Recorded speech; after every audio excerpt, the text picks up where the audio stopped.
আসসালামু আলাইকুম সম্মানিত দর্শক মণ্ডলী, কেমন আছেন? চমৎকার মানে রাতের বেলায় চমৎকার একটা দৃশ্য নিয়ে উপস্থিত হয়েছি আপনাদের সামনে। আমি খালি গায়ে আমি কিছুক্ষণ আগে একটা পুকুর থেকে কিছু মাছ ধরে এনেছি। এই আমার বোনের বাড়িতে একটা মাছ পাঠাবো, বড় মাপের শোল মাছ। আরও কিছু মাছ ধরেছি। এই আমার এক ভাগনার পুকুরে গেছিলাম। ও আমাকে আমন্ত্রণ জানাইছিল মাছ ধরার জন্য। বলছে, মামা রাতে মাছ ধরবো, আইসো। তারপর যাওয়ার পরে যে মাছগুলো ধরলাম, অনেক মাছই ধরেছে। ও বিক্রির জন্য নিয়ে গেছে, কিছু মাছ আমাকে দিয়েছে। সেই মাছগুলো নিয়ে আমি আমার বোনের বাসায় যাব, কিছু খাবো, রান্না করার জন্য রাখবো। মাছগুলো আমি এখন আমি সবাইকে দেখাচ্ছি আর কি। হ্যাঁ, আচ্ছা ঠিক আছে। দেখি মাছগুলো কীরকম। এই জুম করে দেখাবো? জুম করে দেখানোর কোনো দরকার নাই।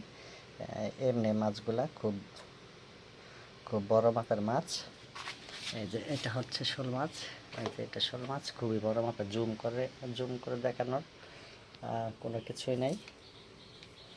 এই যে এই যে মাছটি শোল মাছ। হ্যাঁ,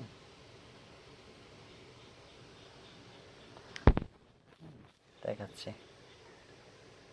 এই যে শোল মাছ এটা। এই যে ক্যামেরার ভিতরে এই হচ্ছে না, মানে ক্যামেরার ভিতরে আসতেছে না। হুম, এটা গজার মাছটা, শোল মাছ খুবই বড় মাপের। হ্যাঁ, এই যে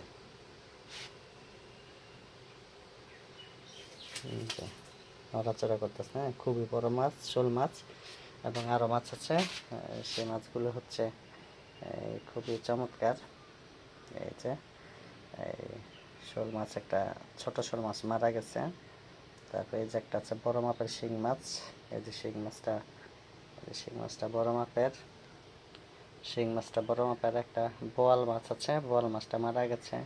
কিছু ছোট ছোট টাকি মাছ। এই যে কিছু টাকি মাছ আছে। ওই যে একটা নলা মাছ আছে। ওই যে একটা শোল টাকি আছে এরকম। শিং মাছটা খুবই বড়। ওই যে ওই যে টাকি মাছটা রয়েছে, ওই যে শিং মাছটা। হ্যাঁ, শিং মাছটা খুবই বড় মাপের শিং মাছ, আমার পছন্দনীয়। এটাকে কেটে রান্না করে খাওয়া আমি আমি নিজে রান্না করব। দো পেঁয়াজও করবো আর কি। ওই যে বলে না, ঝোল করে সোয়া করে এক রকমের ভুনা আছে, ভুনা তরকারি আর কি। দো পেঁয়াজের মতো ঝোল করে আঠাটা সুরা করে রান্না করব। আমি সেই রান্নাটি করতে পারি। কোনো না কোনো সময় আমি রান্না করার একটা আইটেম আপনাদেরকে দেখিয়ে দেব। কেন দেখিয়ে দেব? যে অনেকেই বিদেশের বাড়িতে গিয়ে রান্না বান্না করতে অনেক সমস্যা হয়। আমি রান্না বান্নার কিছু শর্টকাট সিম্পল অ্যাড দিয়ে দিব, যাতে সবাই আমার অনেক ভাইয়ের আছে, প্রবাসী ভাইয়েরা বিদেশে গিয়ে ভালো ভালো মজার মজার রান্না করে খেতে পারে। হ্যাঁ, আচ্ছা, আমি এ পর্যন্তই রাখি। এখন মাছগুলোকে আমি মাছগুলোকে আমি এখন কাটবো।